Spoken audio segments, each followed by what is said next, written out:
Então, nossa aulinha de hoje. Já tinha até me despedido de vocês ano passado, achando que eu não ia voltar, mas a gente estava organizando as ementas do curso, e aí, como tem bastante alunos do sexto ano tirando dúvidas de questões de imunofarmacologia, que está caindo bastante em prova de residência, aí a gente inseriu nesse módulo, por conta das doenças intersticiais, a questão da rejeição ao transplante, edema e coisas do tipo, principalmente transplante cardíaco e renal.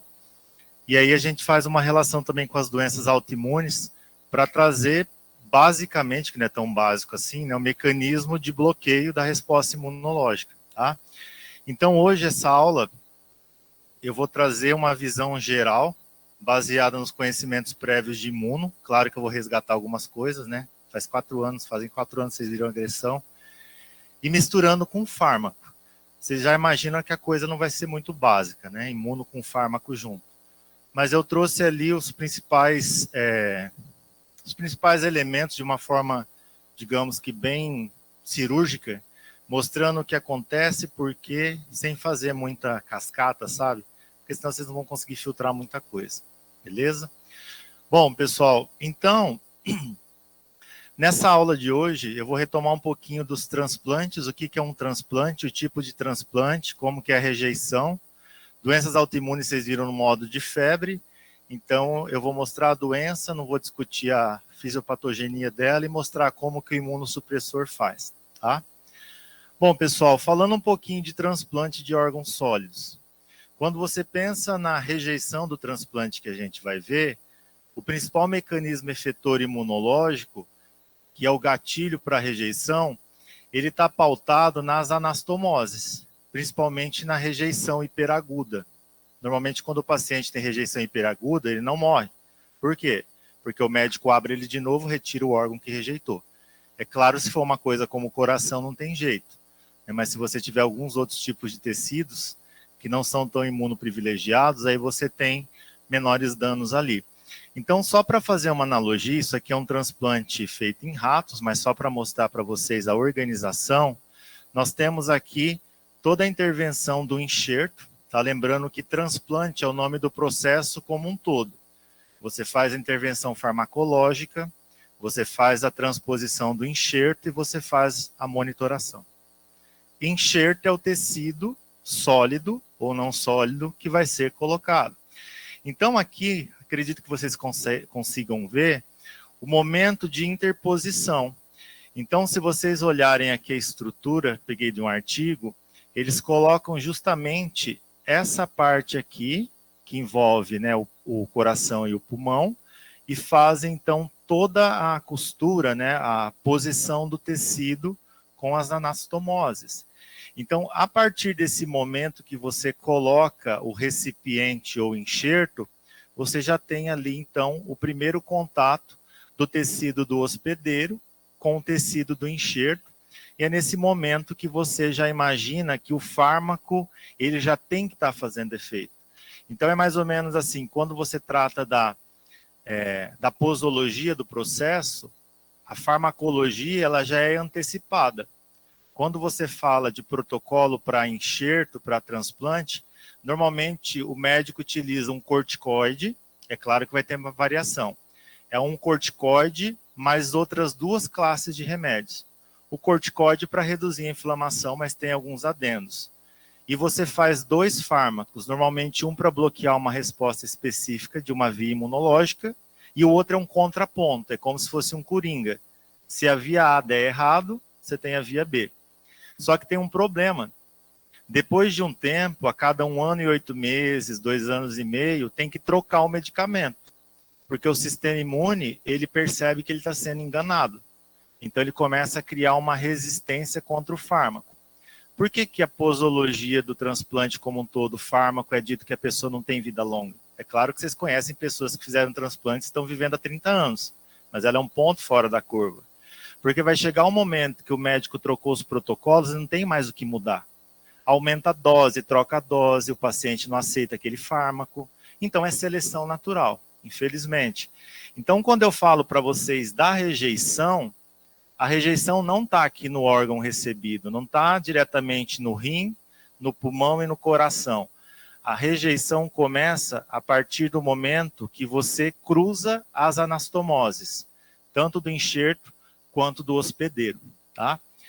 Basicamente, gente, você tem 4 tipos de enxerto que você pode realizar cirurgicamente a transposição.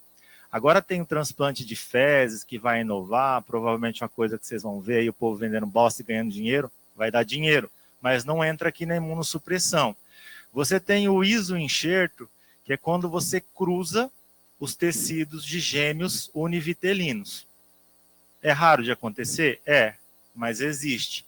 Tem chance de você ter rejeição? Tem, porque tem aqueles 99% dão certo. Mas se aquele 1% codificar uma proteína muito importante, ela vai rejeitar, tá?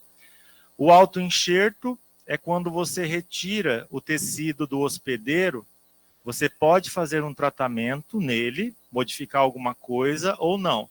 Por exemplo, o cara sofreu um acidente de carro, queimou ali, o carburador queimou as costas todas. Retira tecido lá da bunda e coloca ali um pouquinho para dar sustentação. Vai rejeitar? Provavelmente não, a não ser que o cara tiver alguma doença ali associada, tá? Mas os problemas estão aqui, ó, especialmente no halo-enxerto, que é o objeto de estudo de vocês e da nossa aula hoje. O halo-enxerto é quando você troca enxertos entre tecidos de pessoas ou de animais da mesma espécie, porém geneticamente diferente, não considerando sexo, tá? Geneticamente diferentes da mesma espécie. E o xenoenxerto, que todo mundo conhece como a troca lá de válvulas, intestino, no caso de câncer, que você cruza o tecido de animais de espécies diferentes, geneticamente, claro, diferentes também. Desses tipos de enxerto, as rejeições que a gente trabalha e os fármacos que eu vou apresentar para vocês, eles vão tentar evitar esse tipo de situação, tá? A mais comum que nós temos aqui, tem livros que trazem como aguda, versões aí antes dos anos 2000. Mas agora nós estamos vivendo mais, a qualidade de vida do paciente que foi transplantado, ela é outra quando comparada aos anos 80 e 90. Então o maior índice de rejeição que nós temos hoje é a crônica. Depois vem a hiperaguda, e a aguda ela está literalmente no meio, tá? Ela é menos comum que as outras. Bom, a hiperaguda é aquele tipo de rejeição que ocorre logo após esse processo aqui. Nesse caso, pessoal, você tem dano ao endotélio do tecido, mas você não tem dano do tecido. Por exemplo, aqui, ó, se você transplantou o enxerto coração e pulmão, se eu tiver uma rejeição hiperaguda, ela não vai destruir o tecido que é o parênquima. A deposição das células do sistema complemento vai atacar as anastomoses, literalmente na região que é a interface de contato, que você cruzou ali, por exemplo, o vaso do doador com o vaso do receptor, tá? Então, normalmente aqui os sinais da inflamação nos primeiros 3 a 4 dias, se o médico puder, ele já remove o enxerto ali. Se for algo que não der para remover, infelizmente o paciente acaba morrendo. Quando você fala de rejeição aguda, normalmente ela começa ali por volta da 2ª semana, é o período mais comum até o 4º mês. Nesse caso, você tem a endotelite ou endotealite, que é a inflamação das anastomoses, porém você já tem necrose do parênquima, então é como se fosse áreas irradiadas. Então é mais ou menos assim, ó. Esse enxerto tem 4 meses. Tá tudo funcionando certo, você não tem isquemia, você não tem hipóxia, mas por algum evento imunológico, essa área começa a ser o gatilho da rejeição. Então você tem rejeições irradiadas, começa a necrosar aqui, aí vai espalhando, então você tem uma necrose irradiada, tá? Tem áreas ali que vão entrar em hipóxia primeiro, que vão causar inflamação, então todos os sinais é formação de edemas, doenças intersticiais. A crônica é a mais bizarra e a silenciosa. Por quê? Porque o paciente não percebe. Aí a gente pode associar com a senescência ou a senilidade. Por exemplo, para pacientes transplantados, a maior parte deles são mais idosos. Quando o paciente ele vai ficando idoso, a resistência vascular periférica vai mudando. Normalmente ele tem uma tendência a sofrer hipertensão. E, coincidentemente, quando você tem uma rejeição crônica, a túnica média, que é onde você tem o músculo liso, ela sofre estímulo do sistema imune. O sistema imune, mais ou menos, ele percebe que alguma coisa ali está errada, só que ele não gera uma resposta contra aquilo ali. Ele produz citocinas e o vaso começa a proliferar. E ele vai fechando, ficando obliterado. Então, às vezes o paciente toma medicação para hipertensão e o fato de controlar a hipertensão mascara o efeito no vaso.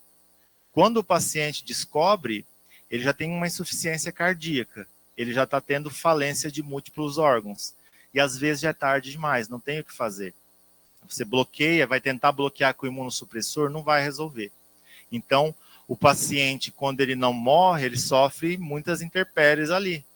E aí você vai ter um sofrimento até ocorrer essa falência de múltiplos órgãos. Tem como melhorar a qualidade de vida, mas não tem muito o que fazer.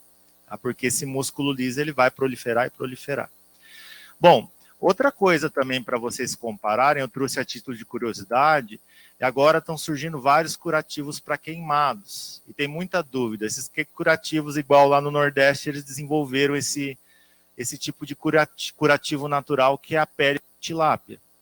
Então, eles removem a pele da tilápia, tratam para evitar proliferação de bactérias e colocam na pele lesada. Isso não configura um xenoenxerto. É um tipo de curativo natural. Não precisa fazer imunossupressão, porque ele vai só vedar e hidratar. Então, isso não configura um enxerto, porque ele é removível. Tá? Bom, outra coisa para a gente trabalhar são conceitos, tá? Os principais tipos de órgãos que vão dar problemas do ponto de vista de transplante é coração, fígado e rim. Secundariamente, pulmão, pâncreas não é tão transplantado, mas também não dá tanto problema. É mais o pessoal que é diabético tipo 1, já toma imunossupressor mesmo, então a maior parte das vezes dá certo. Os tecidos, né, órgãos não sólidos, o mais comum que todo mundo sabe, córnea e medula óssea. Medula óssea literalmente é uma desgraça. Por quê? Porque dá muito mais problema do que órgãos sólidos. Porque quando você recebe a medula óssea da pessoa, você não recebe as células apenas que você precisa. Você recebe o sistema imunológico da pessoa. Então, é uma faca de dois gumes. Ou tudo vai dar certo ali, aquelas células não reagem contra você, ou quase que imediatamente a pessoa já sofre rejeição hiperaguda. E vai ter como tirar o sangue? Não. Infelizmente, é quase uma sentença de morte. Cartilagem, no caso de acidentes. Sangue de cordão umbilical, ele fica armazenado muito tempo, então não é uma prática muito comum aqui no Brasil, mas em países desenvolvidos, então não vai ter rejeição, porque é seu, ficou guardado, tem uma doença degenerativa, troca e coloca lá. Tá? E as válvulas cardíacas, então, no xenoenxerto. Então, hoje, para nós, aqui no Brasil, com base em dados epidemiológicos da última década, os principais tipos de rejeições que nós temos de órgãos sólidos, vamos ter ali fígado e rim, e de brinde vem coração, porque se o rim para, é quase que uma sentença do coração também ter falhas, e a medula óssea hoje está no ranking aí, junto com o rim, dos mais rejeitados. Tá? Bom, quando a gente fala da rejeição, quais que são os fatores ali que são mais comuns? É claro que tem coisas mascaradas na anamnese, nos exames clínicos e físicos, né? Independente do transplante, por exemplo, se você faz um transplante de coração, de rim, de algum órgão sólido, normalmente você tem edema pulmonar. Por quê? Porque você tem o sistema linfático drenando, aquelas células autorreativas do sistema imune, elas têm um endereço.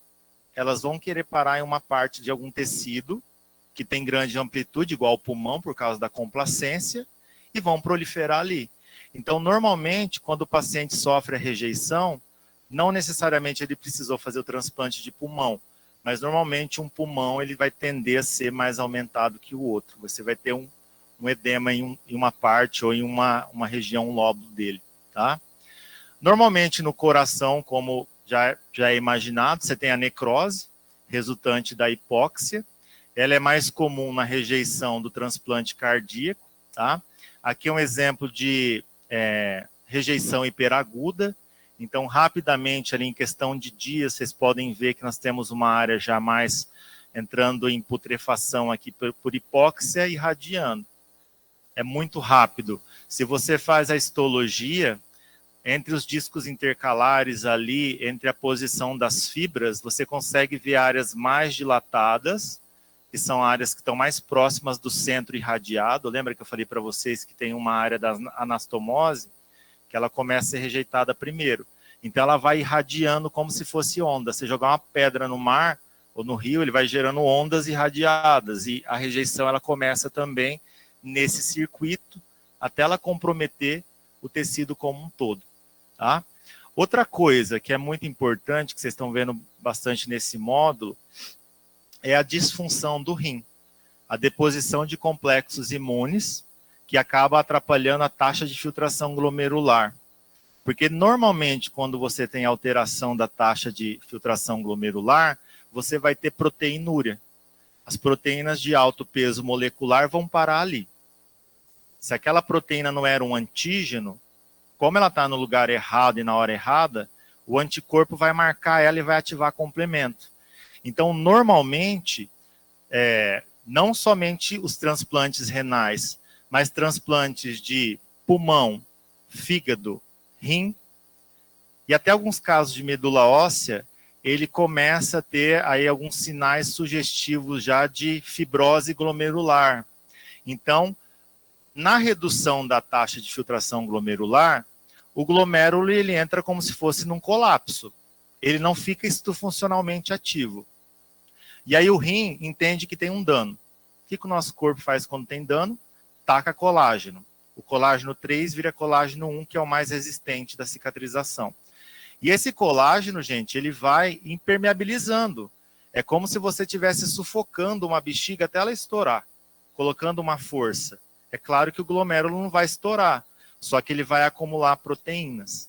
Então, normalmente, quando o paciente começa a ter uma rejeição de órgão sólido ou de medula óssea, tem proteinúria.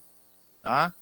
Paciente transplantado, você pede o exame, tem PCR alta, a proteína soramiloide alta, né, do fígado, e proteinúria, já ligam uma chavinha. Porque você pode imaginar que está tendo um efeito fora do tecido, e o rim vai filtrar tudo que vem da linfa, então ele vai ser acometido também. Nos casos mais graves, pessoal, aqui eu já falo no caso do transplante renal propriamente dito, quando o paciente renal ele tem ali os sinais de qualquer tipo de rejeição, principalmente a aguda e a crônica, ele começa a ter tubulite. Além disso aqui, você soma isso. Os túbulos, eles começam a ficar atrofiados. A célula perde a sua funcionalidade, e aí os túbulos eles vão se fundindo.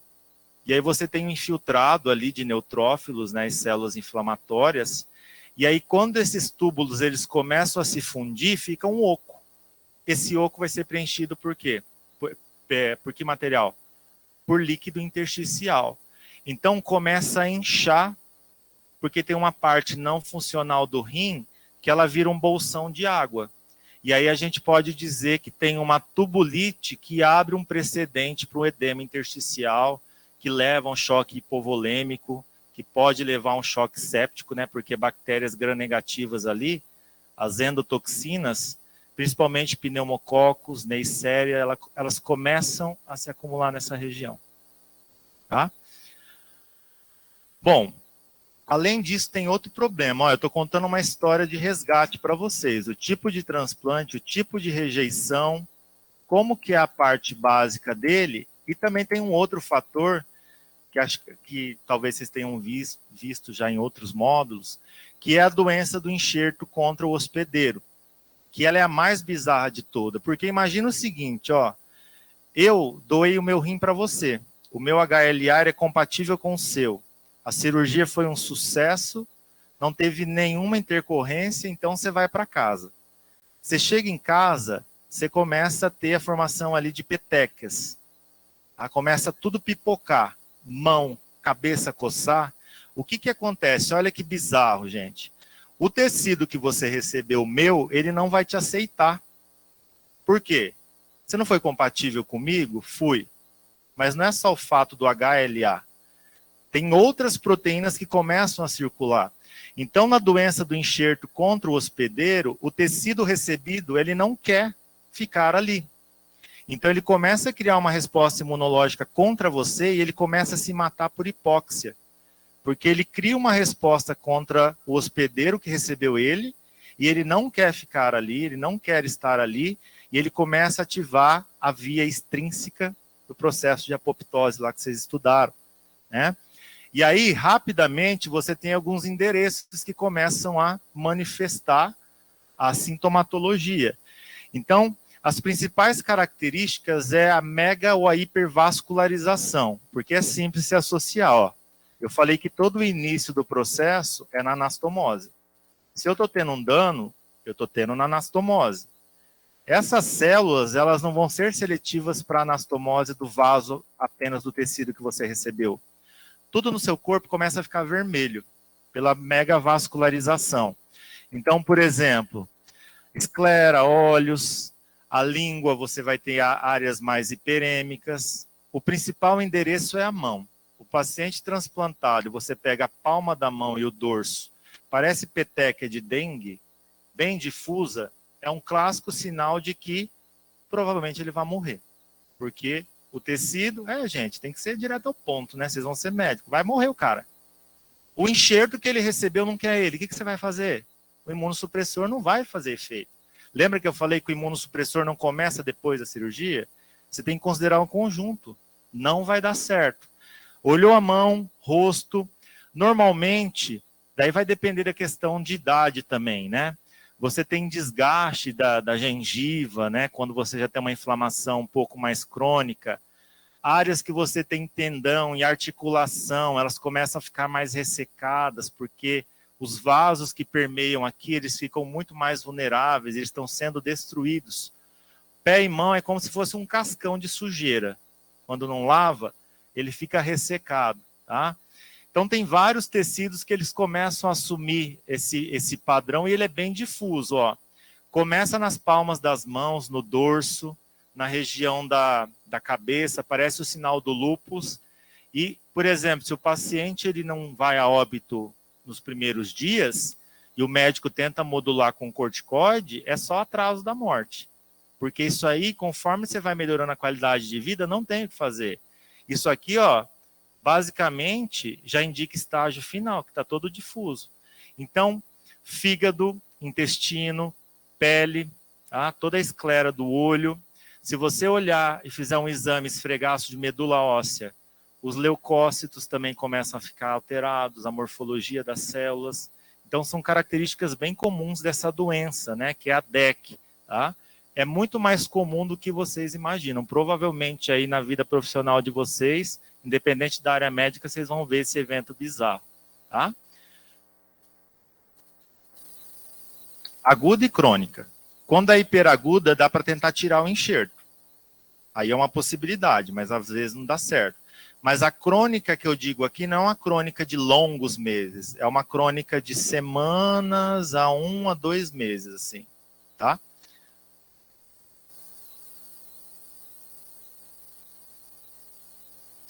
Porque assim, se você pensa, eu fiz ali um enxerto específico de uma cartilagem, uma pessoa que fez acidente, que teve um acidente lá no acetábulo. E por algum motivo a articulação sinovial está sendo rejeitada. Você pode tirar o enxerto, deixar o osso, vamos dizer, o osso com osso e o paciente ficar imóvel. Ele não vai morrer. Agora, se você fez um transplante cardíaco e renal, e aí você vai conseguir, se ele tiver um outro rim funcional, tudo bem.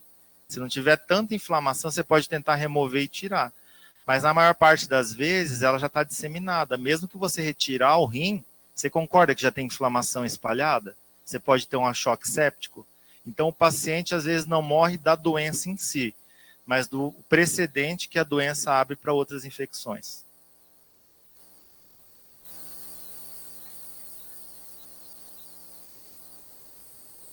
Sim, você vai ter que olhar o grau de irradiação dos vasos. Por exemplo, se você fez o transplante renal, faz os exames, o paciente é aberto na mesa de cirurgia. Se você olhar no rim e perceber que você tem uma área local, quer dizer que ela não foi disseminada ainda. Você pode ter alguns focos inflamatórios no olho, na pele, mas é pouco, vamos dizer assim. No próprio organismo do paciente. Ele começa a dar indício. O principal é o olho e a mão. Pintou a mão quer dizer que já está disseminado. Por que é ruim? Porque o paciente, às vezes, é leigo. Ele olha ali, ele vai falar assim, é uma alergia ao remédio que eu estou tomando. Está coçando minha mão, está coçando meu pescoço. E, às vezes, ele não fala. Então, isso vai agravando o processo. Tá?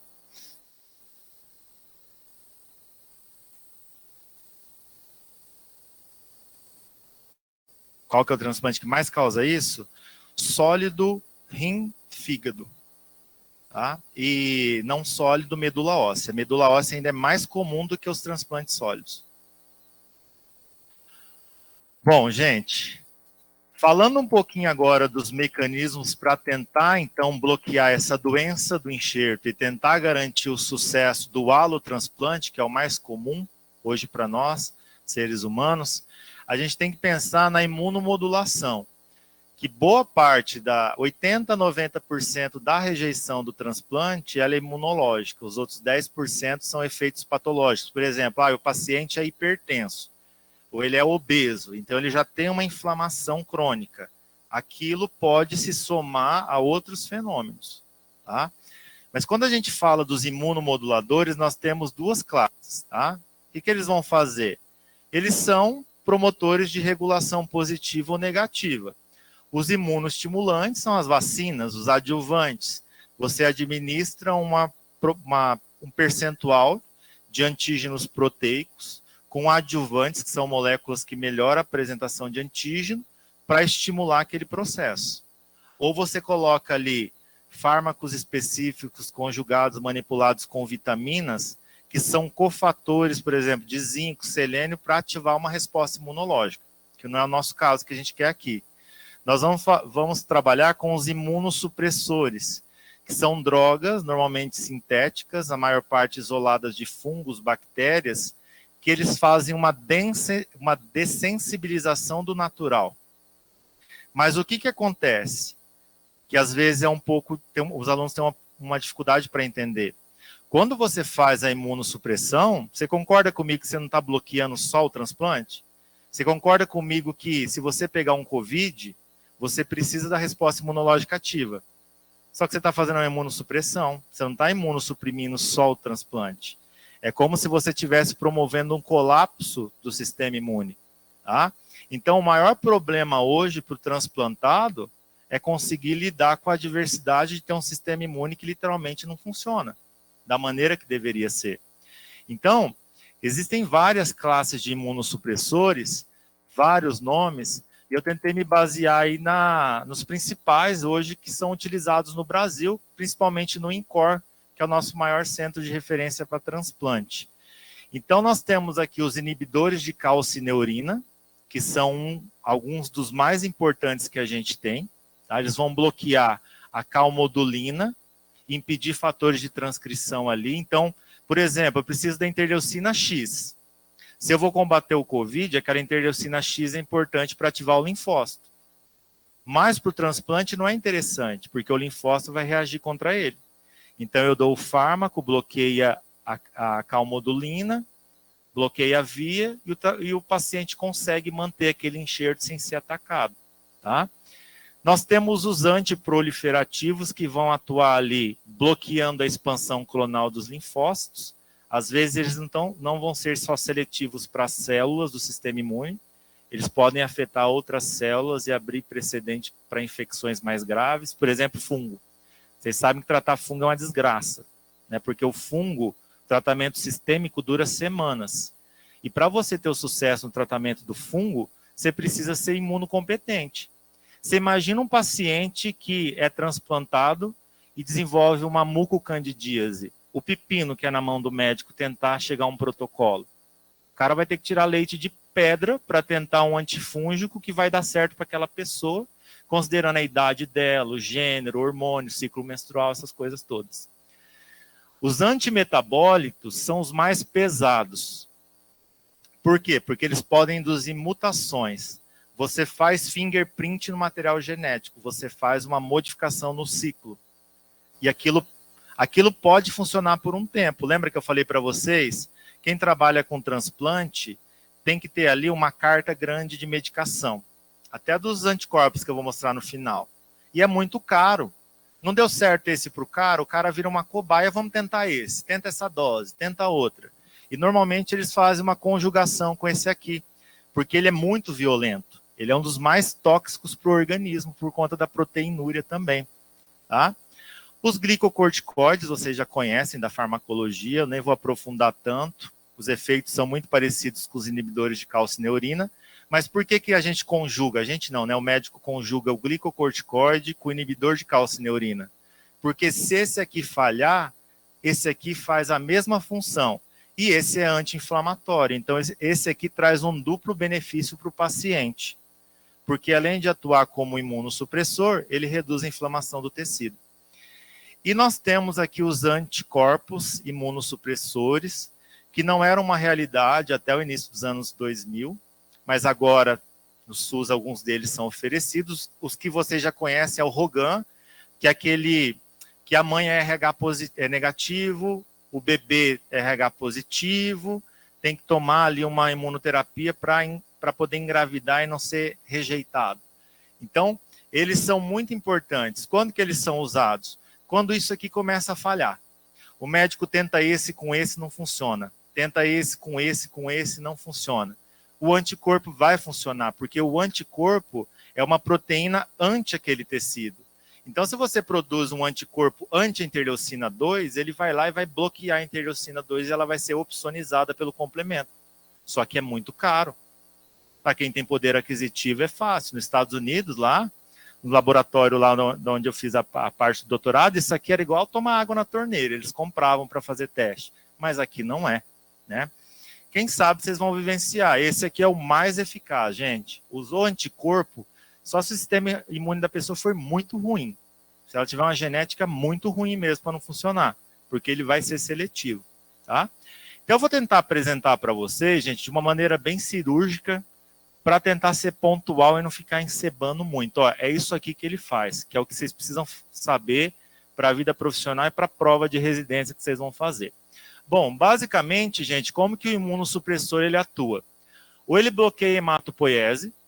Lembra que todos os nossos leucócitos, eles são produzidos na medula óssea e são distribuídos.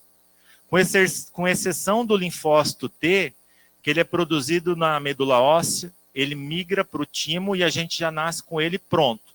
E a gente envelhece, o timo vai evoluindo porque você libera esses linfócitos. Então, boa parte deles, gente, vão bloquear aqui, esse tecido ósseo. Então, ele reduz os precursores mieloides da medula óssea e os precursores linfóides, no caso dos linfócitos T, ou do próprio precursor do linfócito B, que fica também na medula óssea. Então, resposta imuninata e célula B bloqueada aqui, linfócito T, resposta imune adaptativa também. Para ativar o linfócito, que a gente via lá em agressão, a gente tinha sinais, por exemplo, a PC, ela pega o antígeno, processa ele, expressa um MHC, que é uma proteína, que vai falar para o linfócito T que ele precisa ser ativado. Então, esse aqui é um sinal 1. Aí você tem um segundo sinal, que são proteínas acessórias, que elas validam. É como se o MHC falasse assim, ó, isso aqui é um vírus, beleza? Ah, não estou tão confiante. Ah, então vou expressar a proteína B7. Quando eu falo de bloqueio de sinais, eu vou estar falando disso aqui, ó. O imunossupressor não impede você de apresentar o MHC. O MHC é algo intrínseco seu, já é algo da sua evolução. Não tem nenhum fármaco que você tentar na vida que bloqueie uma apresentação de antígeno. Então, isso aqui não é funcional para imunossupressão. Agora, o seu alvo terapêutico são essas proteínas aqui, ou então uma citocina, que é a interleucina 2, que ela faz o linfócito proliferar. É como se fosse um terceiro sinal. Sinal 1, sinal 2, e esse aqui é um fator de crescimento como se fosse o GH. Então, o que eu vou estar mostrando para vocês atua no sinal 1? Não. No sinal 2 e no sinal 3, o sinal de amplificação. Certo? Bom, pessoal, da primeira classe que eu vou trazer para vocês, os primeiros que foram descobertos foram a ciclosporina. Esse aqui é o símbolo. Não vou trazer nome comercial e nem vou pedir em prova, que é muito detalhe. E o tacrolimus, que leva o nome da proteína que ele bloqueia. Eles controlam proteínas que são imunofilinas ou ciclofilinas. É o nome chique da proteína que é bloqueada, tá? Então, eles foram isolados de fungos, né? E isolados lá nos anos 60 e 70. Então, normalmente, os médicos, eles utilizam um desses dois com outros fármacos, porque eles fazem a mesma função. Tem protocolo que usa o 2? Tem protocolo para tudo. Eu não posso falar para vocês que nada não existe, porque se você olhar lá, ele existe.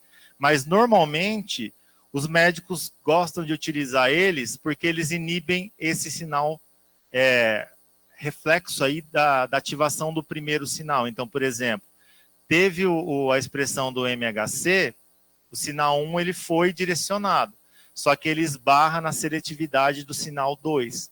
Então, você vai ter ali uma regulação negativa do impulso do segundo sinal que eu vou mostrar na cascata daqui a pouco. Qual que é a vantagem, gente? A vantagem é que ele poupa as células mieloides. Ele vai atuar a nível de linfócito T. Então, o sistema imunológico não fica tão fragilizado, porque ele tem leucócitos circulantes. Ele vai atuar no linfócito T que ele precisa bloquear.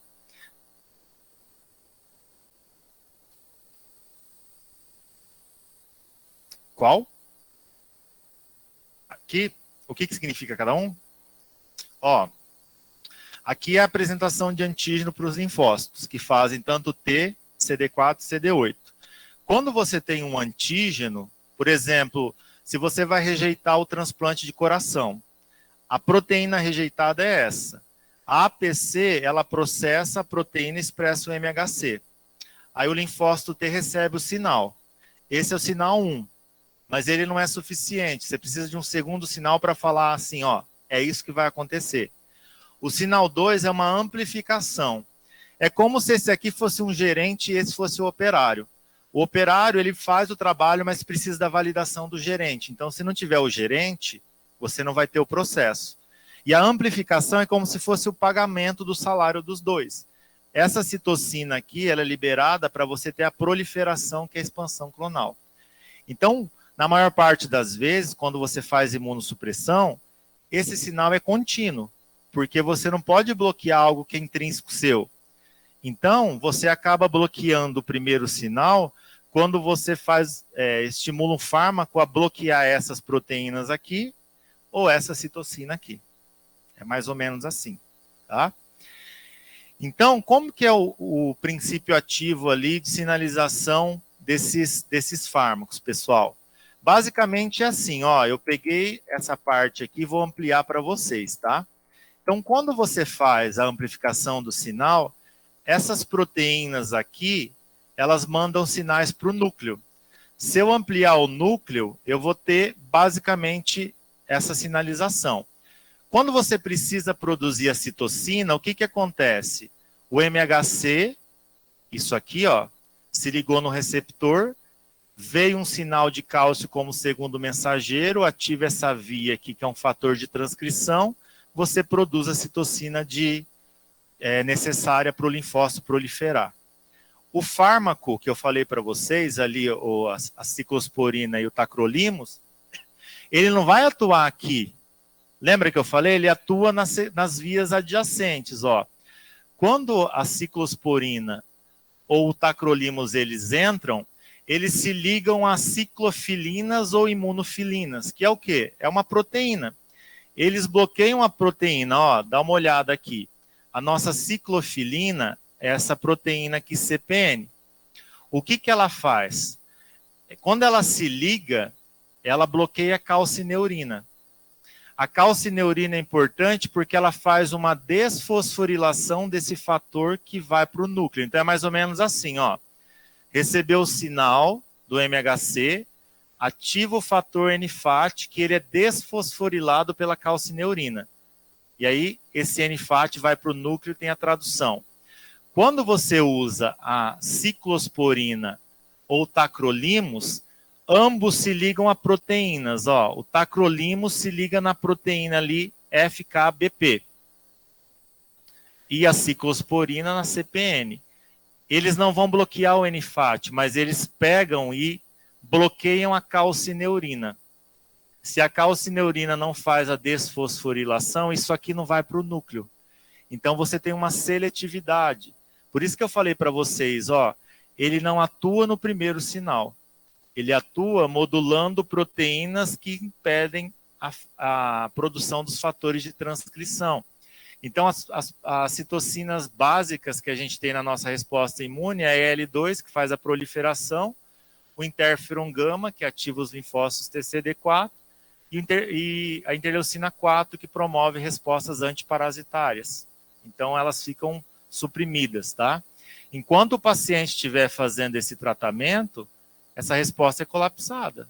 É semelhante ao que vai acontecer ali com um paciente que tem um HIV não tratado. Tá?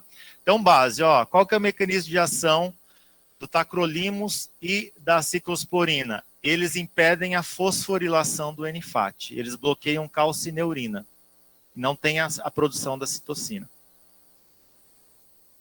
Bom, quando que é indicado esse tipo de tratamento, pessoal? Tratamento de rejeição aguda.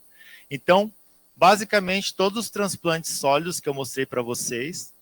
A córnea é um tecido que não é facilmente rejeitado, ela é um tecido imunoprivilegiado, mas tem alguns relatos ali.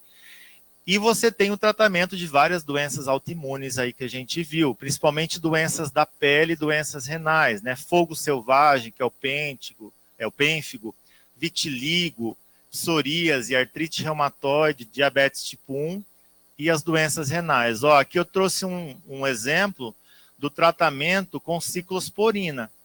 Aqui você tem um infiltrado de leucócitos, tá? Numa rejeição crônica. O paciente, perceberam que o paciente ele não estava conseguindo focalizar a imagem e entraram ali com tratamento associado com glicocorticoide. Então eles conseguiram reverter o quadro de rejeição do paciente num curto período de tempo. Os efeitos adversos. Boa parte desses fármacos, nesse caso, que acabam bloqueando essa função de citocinas, acabam sobrecarregando o rim, porque a resposta imunológica é prejudicada e você tem muita depuração de proteínas, então você tem muita proteinúria. O tacrolimus, ele é mais tóxico que a ciclosporina. Então, por exemplo, pacientes idosos, é muito mais vantajoso você associar a ciclosporina com outro fármaco, por exemplo, tá? Alguns sinais diferenciais. Hipertensão não é um sinal diferencial para o idoso, mas você vai ter ali a hiperplasia gengival, uma hiperproliferação que ocorre ali, principalmente com a ciclosporina, e no caso, a susceptibilidade a infecções. Cândida, candidíase no paciente transplantado, ela nada de braçada. Tem um outro fungo que é chamado Histoplasma capsulatum, que ele causa meningite também. Então ele acaba se proliferando também, tá? Mas ele é muito eficiente, pessoal. Então, no caso, o tacrolimus para pessoas jovens, ele oferece um pouco menos de toxicidade por conta das questões fisiológicas. Ele é muito eficiente para um melhor resultado em um longo período de tempo. Tratamento de vitiligo aqui, ó, 6 semanas. Psoríase, 8 semanas. Então, ele tem uma certa efetividade em relação aos outros, tá? Oi? Que a gente vai ter aqui nesse contexto, o tacrolimus. Para idosos, como você tem a questão fisiológica, é mais indicada a ciclosporina, que ela é menos tóxica para o rim, principalmente. E isso, para o jovem, é mais tacrolimus. Pessoal, antiproliferativos. Nós temos aqui o sirolimo, que é conhecido também como rapamicina. Tá? Como que ele atua? Ele atua de forma semelhante que esses fármacos aqui, que é a ciclosporina e o tacrolimus. A diferença é que a via que é bloqueada é uma via muito específica. Nós temos uma via que é chamada de via mTOR, tá? Essa via mTOR é um fator de progressão. Ele vai manter o ciclo funcional, todas aquelas fases lá que vocês viram com a Clarissa, fase M, G2 e tal. Então, o que vai acontecer? Normalmente, se você tiver uma resistência a esses dois, vou voltar aqui para facilitar o entendimento, que eu sei que é difícil, vocês concordam comigo que esses dois aqui vão bloquear essas citocinas, tá?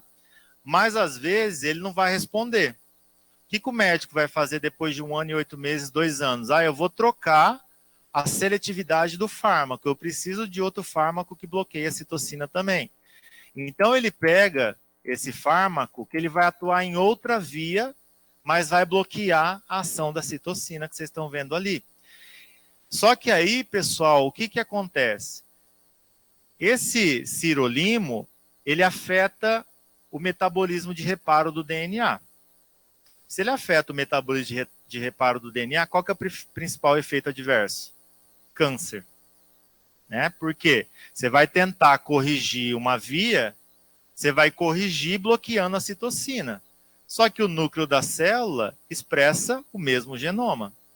Então, ele tem uma certa seletividade. E aí a gente pode associar com o caso do idoso ou de pessoas que já têm doenças ou malformações. Se você tiver uma maior toxicidade metabólica no seu corpo, a probabilidade de você ter um dobramento afuncional de proteínas é muito grande. Então, você abre precedentes para o câncer. Só que, por outro lado, gente, ele é muito mais eficiente para alguns casos do que os outros que eu apresentei, porque essa via é uma via mestra. Ela é batata. Você bloqueou ela, silenciou. Só que o que acontece? Depois de um tempo, você tem que trocar esse fármaco do paciente. Você manter ele ali 5 anos com medicamento que altera o ciclo celular, você está quase sentenciando para o cara desenvolver um câncer.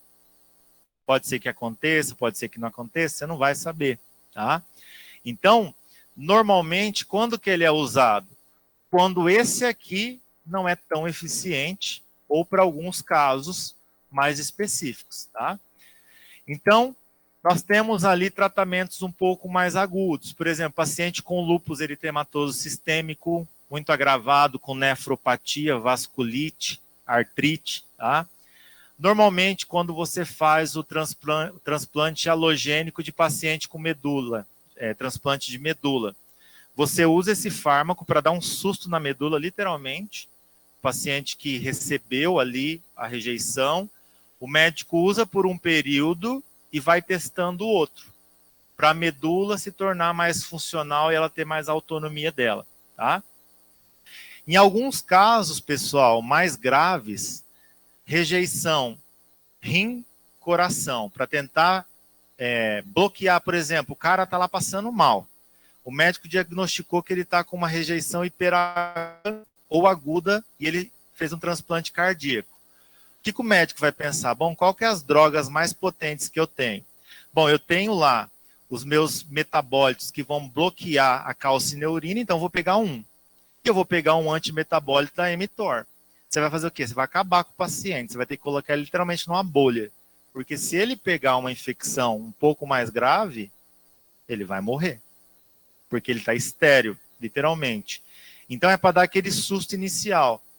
Para você comprovar, olha, o enxerto ele estava sendo rejeitado, mas ele está dando sinais de não rejeição. Aí você muda a posologia, tá?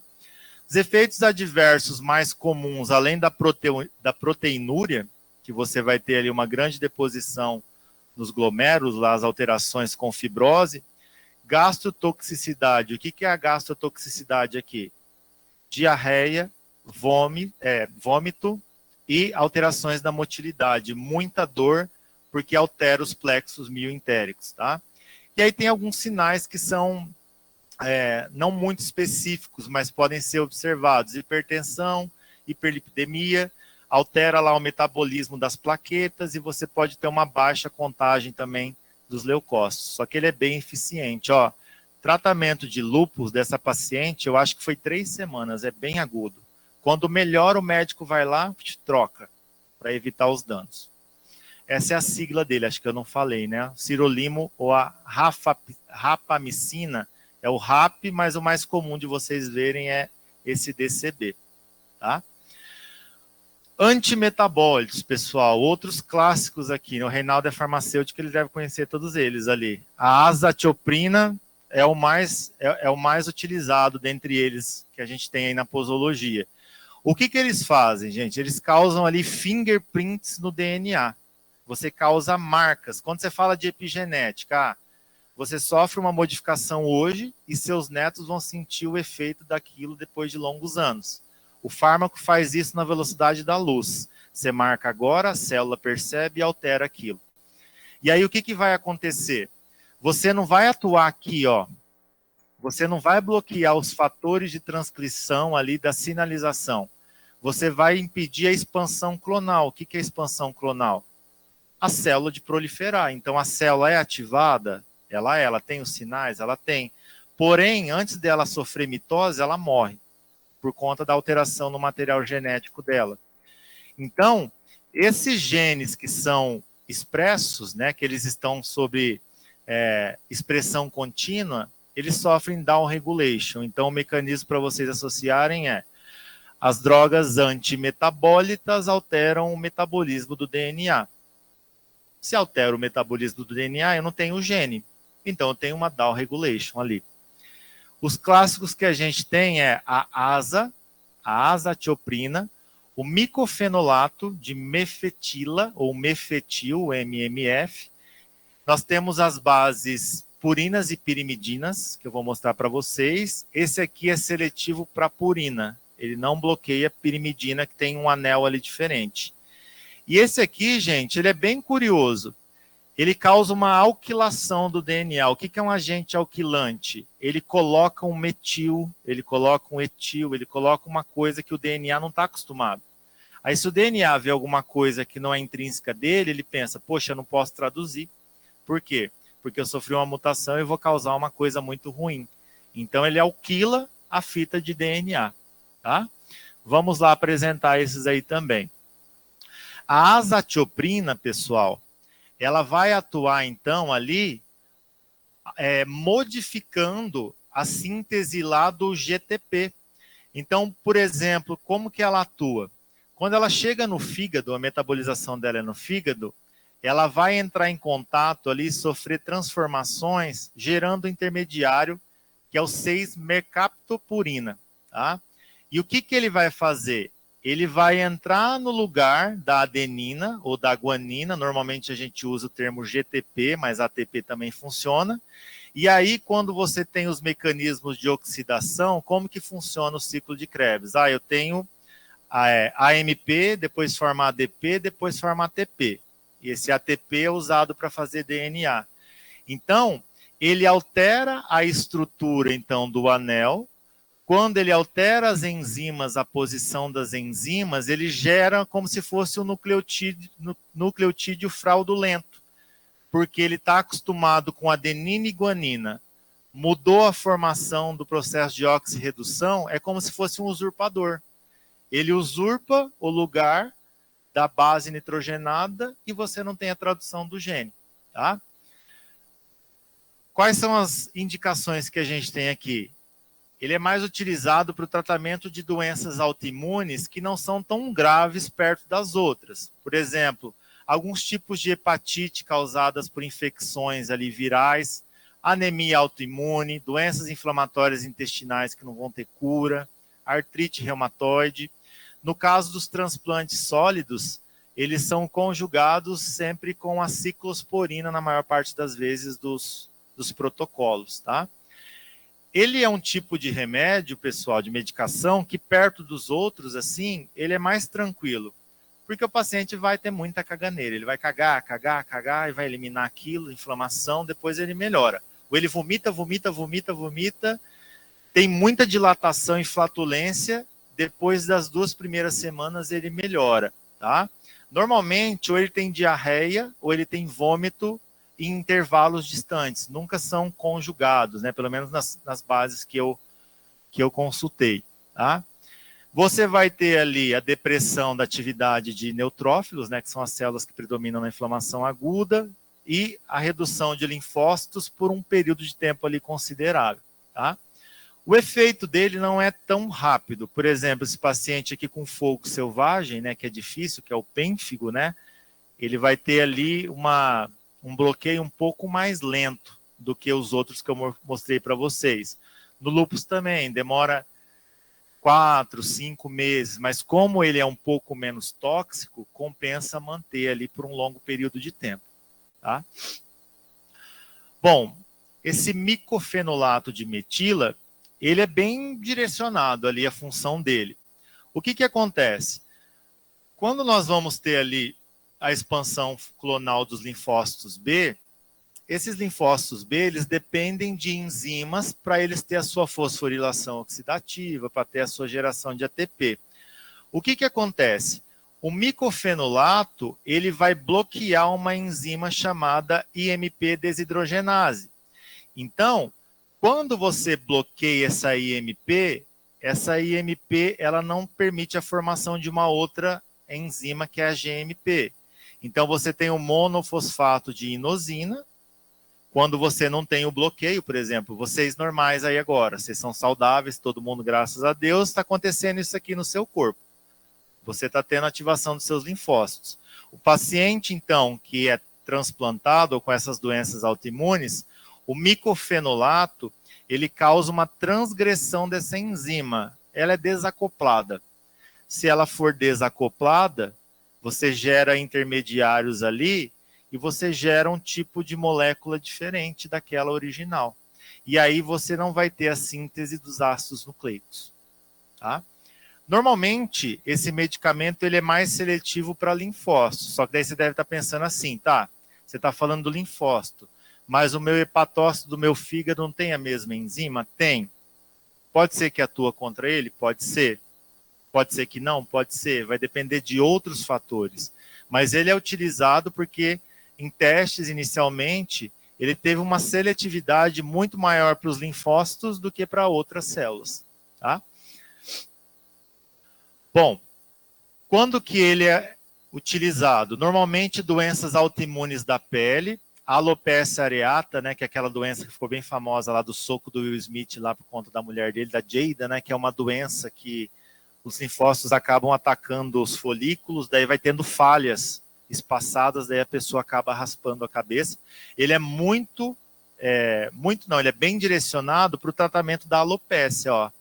No homem é muito mais comum do que na mulher, também pela questão dos hormônios. Então isso aqui, se eu não me engano, foi ao longo de 6 meses, então já foi um resultado considerável. Fogo selvagem de novo, né? O pênfigo, ele é muito utilizado no tratamento desses pacientes. Aqui no Brasil a gente tem até um centro lá especializado, e as fontes que eu consultei, elas colocavam que esse medicamento ele era bem associado com o corticoide que a gente vai ver. Efeitos tóxicos, gente, para grávida, muito bem, obrigado. Agora, para não grávida, quer dizer, para grávida você não vai ter, porque ele é teratogênico. Na 9ª semana de gestação, ele acaba afetando ali o processo de organogênese depois da migração da crista neural. Além da supressão lá da medula óssea, você tem normalmente episódios de diarreia, vômito, gastrotoxicidade comum, quase a todos que a gente vai ver. Bom, a ciclofosfamida, ou a SIC, ela é um agente alquilante que também ela é bem indicada porque ela causa mutações pontuais e fáceis de serem corrigidas. Então, depois que o médico muda o protocolo e é cessada a utilização dela, o DNA que foi alquilado, as novas células que nascem, elas não são mais alquiladas. Então, o que é alquilação? Ó, aqui você tem a estrutura molecular dos anéis das bases nitrogenadas. Você tem lá o sentido 5' 3', 3', 5' para replicação, fosfato, uma base, um açúcar. O que eles vão fazer ali? Eles vão fazer ligações covalentes entre os grupos mais eletronegativos do DNA com outras moléculas. Você pode usar ali um metil, um etil ou um grupamento químico sintético. Então, esse fármaco, ele faz esse fingerprint. Quando ele faz a alquilação, ele vai afetar o ciclo celular. Só que, mais uma vez, né? Daí vocês devem estar se perguntando, e isso é muito real. Tá, vai mexer no meu DNA, mas é seletivo para o meu linfócito? Não. Se você for premiado de ter alguma proteína sendo expressa a mais, você pode ter uma mutação que leva a outras doenças também. No caso da grávida, gente, por que é ruim? Se a grávida não tiver ácido fólico no nível favorável para a formação e o dobramento do embrião, no lugar do ácido fólico na formação das bases nitrogenadas, o agente alquilante ele vai quicando assim, ó, pá, e ele liga. E aí o ácido fólico não liga. E aí você não tem ali a formação das estruturas durante a organogênese. Ok?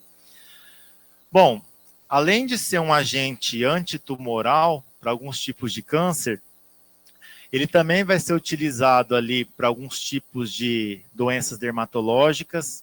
Você vai ter ali transplantes de órgãos sólidos, transplante de medula óssea, e os efeitos adversos que você tem mais comuns, além da gastrotoxicidade, da cardiotoxicidade. O que é a cardiotoxicidade aqui? Alteração do sistema de Purkinje. Então, o coração acelera, desacelera, a pessoa tem picos de taquicardia, de bradicardia, então sobrepõe outros sinais ali. Esterilidade, então no caso do homem, dependendo ali se ele tiver idade reprodutível, deve ser evitado, porque o testículo começa a atrofiar, e no caso da mulher vai atrapalhar o ciclo menstrual. E o processo de organização e reparo, vamos dizer assim, do tecido, ele é bem rápido. Ó. Essa paciente ela tem artrite reumatoide e vitiligo. O efeito com agente alquilante aqui, 3 semanas. Olha como em 3 semanas você já consegue ver uma redução da destruição dos melanócitos e as articulações sinoviais elas começam a desinchar. Bom, os glicocorticoides, gente, eles são um mecanismo à parte que a gente tem. Todos, não vou falar todos, que vocês podem achar algum e vai falar, não, esse não é. Mas quase todos os protocolos de tratamento para transplantados, você pega os 2 fármacos mais o glicocorticoide. O que o glicocorticoide faz? Ele tem um papel muito semelhante aqui, ó, ao que nós vimos nos segundos mensageiros. Então, ele vai acabar bloqueando também a produção dessas citocinas. Então, por que o médico coloca um glicocorticoide com uma ciclosporina? Ele não sabe se a ciclosporina ou tacrolimus vai fazer efeito. Ele taca o glicocorticoide junto como o coringa. Então, ele sabe que anti-inflamatório ele vai ser. E se alguma coisa falhar, ele vai estar ali nesse cenário também tentando dar um suporte. Tá? Então, basicamente, o efeito que nós temos é a redução do metabolismo do ácido aracnoide, e você vai ter ali a redução das moléculas, né, os leucotrienos, as prostaglandinas, as prostaciclinas, e vai acabar impedindo a troca de classe de anticorpo. Então, quando você bloqueia a secreção dessas citocinas, você vai alterar a troca de classe. Se você não tem IgG, você concorda comigo que o IgG ele marca o tecido para ocorrer eliminação por fagocitose. Reduzindo IgG, você não tem inflamação. Então, você acaba impedindo a ativação do sistema complemento. Então, a prednisona e a prednisolona, elas têm efeitos muito semelhantes porque elas bloqueiam esse processo e elas fazem a liberação de uma citocina coringa, que é a IL-10. Quando você tem um pico de inflamação, você solta a IL-10 é como um efeito dominó. Ela vai silenciando todos os linfócitos e você tem ali um reparo tecidual. Então, basicamente, todos esses grupos, vocês não precisam decorar essas citocinas, tá? Não vou perguntar o tipo de citocina na prova, não vou ser tão chato nesse ponto, mas é só a título de curiosidade, ó. Esses são os grupos de citocinas que são ativadas na inflamação. Cada uma delas tem um papel. A principal que a gente tem é o interferon, TNF, IL-6 e L1 beta. Então é mais ou menos assim. as vias dos linfócitos, elas ocorrem aqui, e você tem um mundo paralelo dos corticoides, dos glicocorticoides. Então, as vias não se cruzam diretamente. O denominador em comum é que o núcleo não vai traduzir a citocina. Então, o glicocorticoide ele vai se conjugar a várias proteínas, que eu não vou entrar em detalhe aqui, mas o que eu quero que vocês lembram é o bloqueio da via NF-κB. Faço uma relação para vocês lembrarem, que é o que vai vir na bula dos remédios para vocês entenderem. Ó, vou voltar aqui de novo, que é importante só para fixar. Quando eu falo dos inibidores de calcineurina, eu estou falando do inibidor que bloqueia a desfosforilação do N-FAT. O N-FAT é o fator dessa via, é um fator. O NF-κB, ele faz um trabalho homólogo do N-FAT. Então, quando eu falo para você o seguinte, ó, o médico, ele faz a posologia dupla do inibidor de calcineurina com glicocorticoide, por quê? Porque além de bloquear a via do N-FAT, que ela é uma via poderosa, ele bloqueia a outra via homóloga. Então, o bloqueador de calcineurina bloqueia a N-FAT e o glicocorticoide bloqueia a NF-κ-beta. Só que depois de um tempo, o fármaco, como tudo, como antibiótico, você vai tendo uma resistência, claro, diferente da bactéria. Chega um momento que esse fármaco aqui, ele não consegue atuar nessa proteína. Por quê? Porque ele não é eficiente? Não. Porque essa proteína aqui, ela sofre uma modificação, porque o sistema imune ele percebe que está sendo enganado. Por isso que o paciente transplantado não tem vida longa. Porque isso aqui vai acabar chegando no hiato ali. Não vai mais funcionar e vai trocando o processo. Bom, aqui ó, um clássico exemplo da doença do enxerto contra hospedeiro, gente. Aqui é uma rejeição crônica, ou aguda, desculpa, não é nem hiperaguda, é aguda de medula óssea. Parece que o rapaz é um rapaz jovem, eu acho que ele tem menos de 30 anos, e ele conseguiu uma medula compatível, e com 3 semanas ele começou a apresentar a doença do enxerto. Então, rapidamente, os sinais, né, da inflamação das anastomoses tomaram conta do corpo do rapaz. Então, aqui, normalmente, quando você associa o glicocorticoide, então, com o inibidor de calcineurina, você tem uma sobrevida, principalmente no caso dessa doença do enxerto, tá? Além disso, gente, respostas alérgicas que envolvem IgE e mastócito. O IgE e o mastócito, ele envolve IL-2, IL-5 e IL-13, por exemplo, tá? Se você bloqueia essa via, você vai desensibilizando. Então, é uma dúvida, às vezes, que até vocês têm. Por que que ao longo do tempo, a pessoa que tem uma alergia e toma muito corticoide, ela desensibiliza? Se o anticorpo, ele cria memória. Os alunos perguntam, esse dia o pessoal do 6º ano queria entender. E o óbvio é isso aqui. Não é que você perde memória do IgE que você tem. Se você comeu camarão e você sensibilizou, para o resto da sua vida, se você não tomar corticoide, você não desensibiliza. Mas, por exemplo, o cara que toma muito corticoide, você concorda que você bloqueia, por exemplo, a citocina principal que gera uma resposta alérgica com IgE? Então, bloqueando a citocina, você está dessensibilizando farmacologicamente. Então, existe uma dificuldade de entender que não é o anticorpo em si, é a citocina que não vai ser mais traduzida nesse contexto, tá? Asma, rejeições agudas, rejeição de córnea, rejeição de medula óssea, né? Então, basicamente, todas as doenças autoimunes e todos os transplantes sólidos e não sólidos, o médico utiliza na posologia os glicocorticoides. O que a gente pode ter aqui? Você bloqueia vários grupos de citocinas, obviamente que você aumenta o risco de infecções. Neurotoxicidade. Você pode ter um fenômeno que é muito comum no COVID e em algumas doenças, que é a tempestade de citocinas. Pode acontecer um efeito rebote.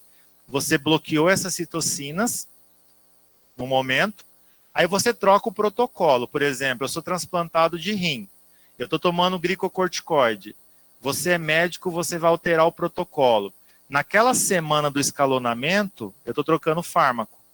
Aí essas citocinas que não eram expressas, vocês concordam que elas passam a ser expressas? Aí isso gera uma tempestade de citocina com uma neurotoxicidade. Você tem ali associados também a alteração do metabolismo dos glúteos, mas as mais comuns, pessoal, aqui que você tem, são as alterações do funcionamento das fibras musculares, do potencial de ação, alteração ali da mineralização óssea, e no caso das crianças, você tem muitas vias aqui que elas são seletivas tanto para a citocina quanto para o GH. Se você bloqueia a proteína da citocina, pode ser que a proteína do segundo mensageiro do GH também é inibida. Então, para crianças transplantadas, o uso de corticoide ele pode ser uma faca de dois gumes ali. Tem que usar, mas você vai tentar muito mais com a sorte do que o próprio mecanismo de ação do fármaco. Bom, para acabar, eu estou acabando já, gente. Sei que vocês já estão morrendo e falando, meu Deus, ele não para de falar, está acabando. Tá? Vou mostrar os anticorpos só numa visão mais geral, porque tem mais de 500. Eu vou mostrar 7 tipos que são básicos e utilizados no Brasil e como que eles fazem, tá? Qual que é a diferença de um anticorpo monoclonal e um anticorpo policlonal? Quando você tem um antígeno X, vamos supor o seguinte, ó, essa aqui é a minha ponteira e ela é um antígeno proteico X. No laboratório, você utiliza o genoma dessa proteína, estimula o linfócito B e produz um anticorpo contra essa ponteira aqui.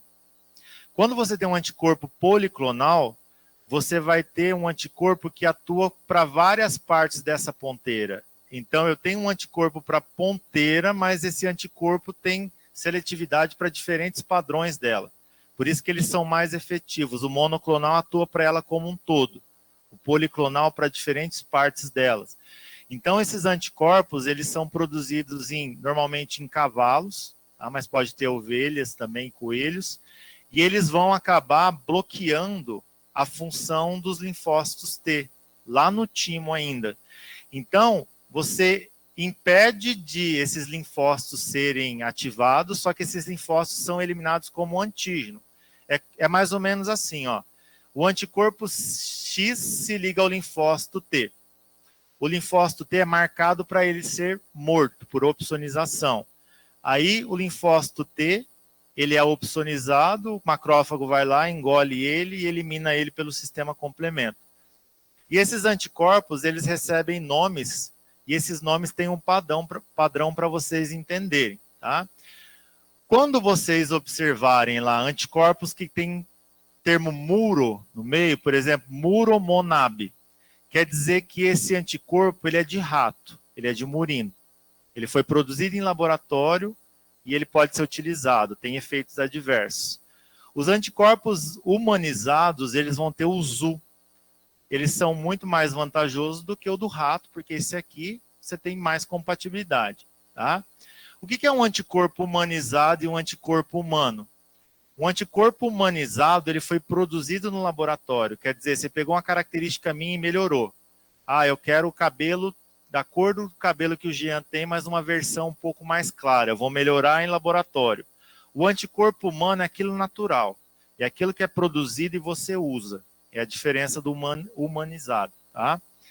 E os quiméricos, gente, eles têm aqui o termo Xi. O que é o quimérico? É uma mistura de rato com humano. Então tem de tudo, tá? É mais ou menos esse padrão que a gente tem. Esses daqui, ó, os quiméricos e os murinos, eles têm mais efeitos adversos. Você pode ter uma supressão maior do sistema imune, ativar pirógenos, causar ali hipotensão local. Então, quais são os tipos que a gente tem? Tem o muromonab CD3, que ele é bem antigo e quase não é mais utilizado. Ele é chamado de OKT, o nome comercial dele. Então, o que ele vai fazer, gente? Ó, isso aqui é o linfócito T.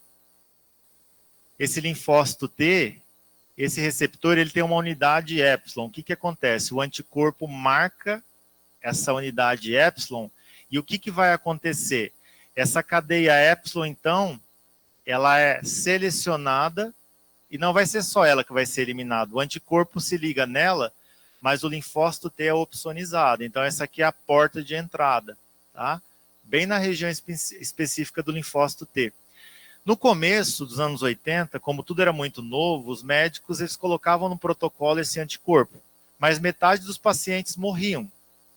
Por quê? Porque quando você acabava marcando esses linfócitos, o médico ainda não tinha um conhecimento molecular que você ia suprimir o sistema imune como um todo. Então, não tinha tratamento paliativo com glicocorticoide. Então, ultimamente, né, nos dias atuais, tem versões melhoradas dele para alguns casos de transplante mais grave e câncer, tá? Doenças autoimunes também, mas ele raramente é utilizado por conta ali da toxicidade. Os linfócitos começam a morrer e vão parar na onde? Quando são filtrados? No rim. Proteinúria, danos, fibrose, as coisas do tipo que eu expliquei para vocês. Bom, nós temos também os anti-CDs, tá? Esses anti-CDs são anticorpos, né? Como esse aqui, por exemplo, ele é um anti-CD também que não é mais usado. Eles vão se ligar a estruturas específicas da superfície do linfócito T.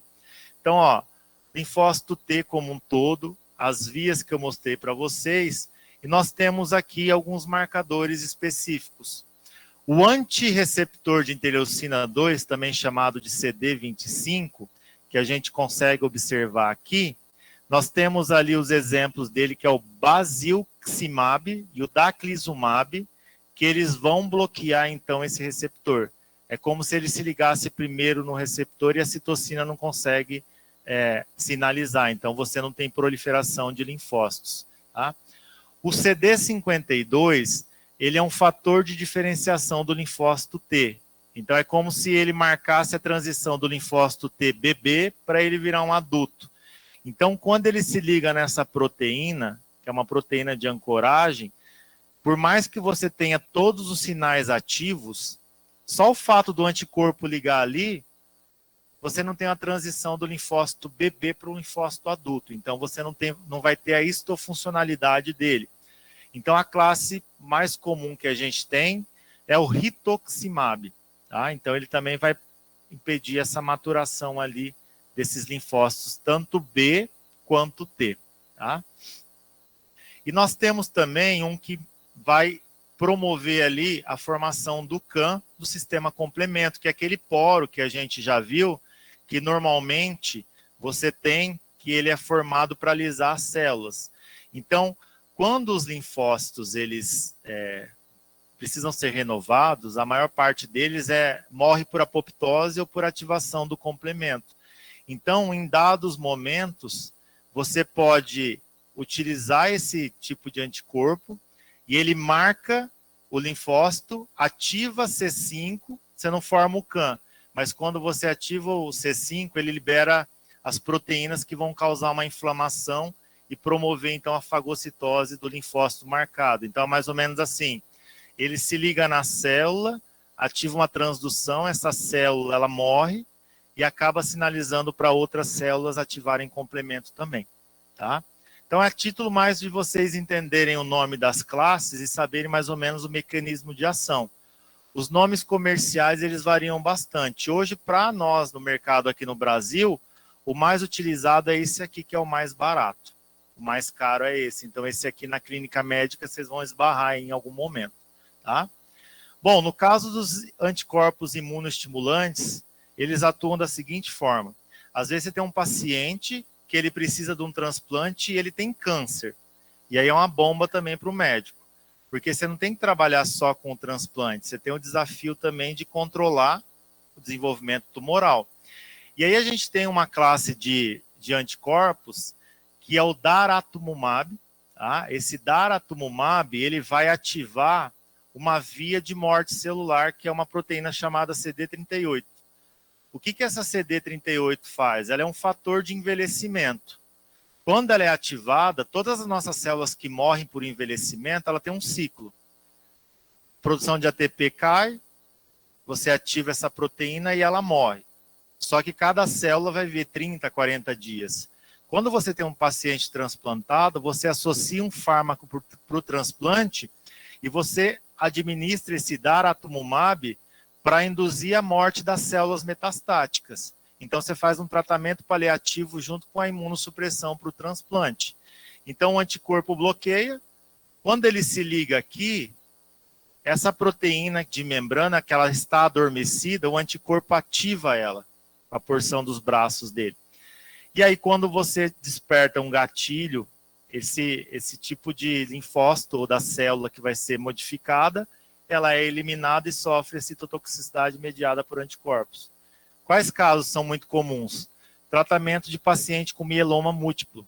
O paciente transplantado, não sei porquê, procurei, mas não sei te dar essa informação, existe uma tendência para ter alguns tipos de câncer, principalmente no caso de transplantes hematológicos e transplantes sólidos. Eles acabam desenvolvendo mieloma múltiplo. Então, normalmente, nesse protocolo, eles fazem isso como uma terapia ali reversiva. Você pode modular alguma coisa que já está acontecendo e impedir o efeito do tumor sobre o transplante, porque o tumor gera inflamação, então vai acabar afetando o enxerto, tá? Daratumumab é um anticorpo derivado de clones humanos, então que ele é selecionado para transplantes associados com câncer. Para acabar, gente, eu trouxe o padrão que vocês já conhecem, né? Para as meninas que vão engravidar também, já ter uma percepção de como que é o processo. Todo mundo lembra do ensino médio. A gente tem um carboidrato com uma proteína que é o antígeno D. Se você é RH positivo, você expressa o antígeno D, né? Então, normalmente, quando a mãe é RH negativo e engravida, lá tem o bebê com o pai, e o primeiro filho é RH positivo, ou então a mãe não teve bebê, mas ela é RH negativa, ela recebeu uma transfusão de sangue, e o sangue era positivo. Isso é uma aloimunização. Então, o que acontece? Essa injeção, eu pesquisei a tabela dela, ela está por volta de 2.700 e poucos reais. Então, quando você utiliza esse fármaco, ele tem que ser aplicado de 48 até 72 horas depois do bebê nascer. O anticorpo vai lá e marca o anticorpo gerado da mãe. Por exemplo, a mãe então teve o fator RH, produziu lá os anticorpos que vão trocar de classe. O IgM vai virar IgG.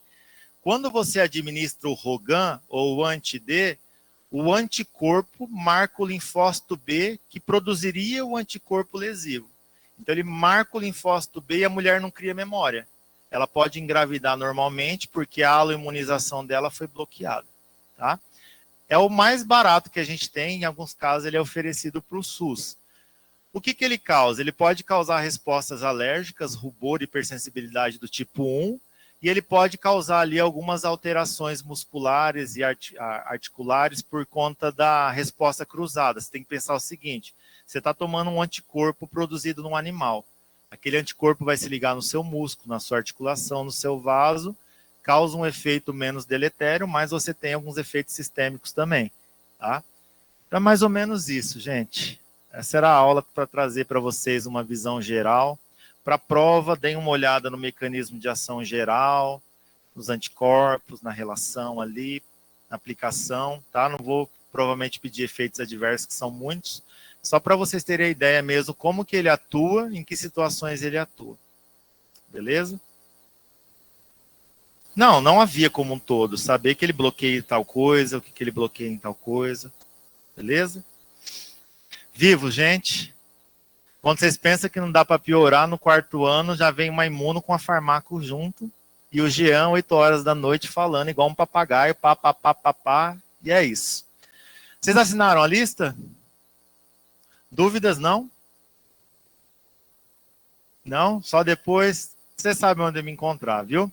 Obrigado, gente. Sempre bom encontrar a turminha de vocês. Me chamem para as festinhas de novo que eu estou esperando.